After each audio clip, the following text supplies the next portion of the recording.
உயர் அதிகாரிகள் பணியிடங்களுக்கு இடஒதுக்கீடு இன்றி தேர்வு செய்ய அறிவிக்கப்பட்ட லேட்டல் என்ட்ரி அறிவிப்பை பலத்த எதிர்ப்பு காரணமாக கைவிட்ட பாஜக அரசு. வயிறு எரியறது தம்பி. ஏன் எரியுது?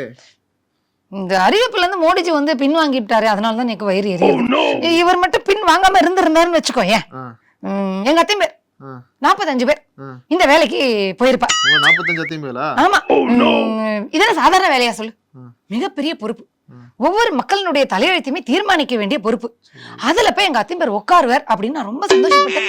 என்னுடைய கனவுல மண் அள்ளி போட்டுட்டாரு எங்க முடிச்சு. அதான் எனக்கு மனசு தாங்கல. வயிறு எரியறது. அத்திம்பேருமே ஐஏஎஸ் படிச்சவங்களா? ஐஏஎஸ்ஸா? இல்லையே. அப்ப என்ன தகுதி இருக்கு அவங்களுக்கு? இடஒதுக்கீடுல வராம இருக்கிறதும் ஐஏஎஸ் படிக்காமலேயே அந்த பொறுப்புக்கு வர்றதும் தான் தகுதி திறமை. போபால் விஷவாயு சம்பவத்தில் பாதிக்கப்பட்டவர்களுக்கு இழப்பீடு அதிகரிக்க கோரிக்கை. என்ன அதிசயம் பாத்தியா? அதிசயத்தை என்ன அதிசயம்? எது இந்த இழப்பீடு கொடுத்தாருன்னு சொன்ன அதுவா? அத சொல்லல, இந்த போபால் விஷவாயு தாக்கி சொன்னோம். ஆமா. அப்ப அந்த ஊர்ல ஒரு அதிசயம் நடந்துச்சு. சரி, என்ன அதிசயம்? புஷ்வாலா ஃபேமிலி அப்படின்னு அங்க 2 ஃபேமிலி இருக்கு போபால்ல. இந்த விஷவாயு இருக்கும்னு விஷவாயு காத்துல அப்படியே பரவிண்டு வரச்ச இவளுக்கு ரொம்ப ஷாக் ஆயிடுது. என்னடா பண்றது அப்படின்னு யோசிச்சு உடனே ஒண்ணு பண்ண, அக்னிஹோத்திரம் யாகம் வளர்த்தா.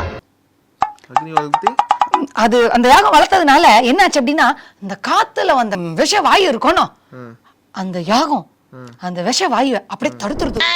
அப்பாவா சொன்னா பாரு ஒரு சமஸ்கிருத மந்திரம், அக்னியே ஸ்வாஹா சூர்யாய ஸ்வாஹா அப்படின்னு சொன்ன அந்த சமஸ்கிருத மந்திரத்தினுடைய வைப்ரேஷன் தாங்க முடியாம அந்த விஷவாயு இருக்கணும் விஷவாயு காத்துல பரவி வந்தது பாரு, அது எல்லாம் அப்படியே போயிருது. இவா 2 ஃபேமிலியும் தப்பிச்சிடுது. இது உலக அதிசயம் தானே. எங்க போற? இந்த வர. எதுக்கு தபால் போடுற? எதுக்கு தபால் போடுறன்னு தெரியலையே.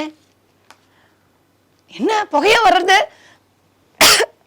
அதே விஷவாயு தான் விட்டுருக்கேன், யாகம் பண்ணி பொழைச்சுக்கோ. அதே விஷவாயு தான் விட்டுருக்கேன், யாகம் பண்ணி பொழைச்சுக்கோ. நான்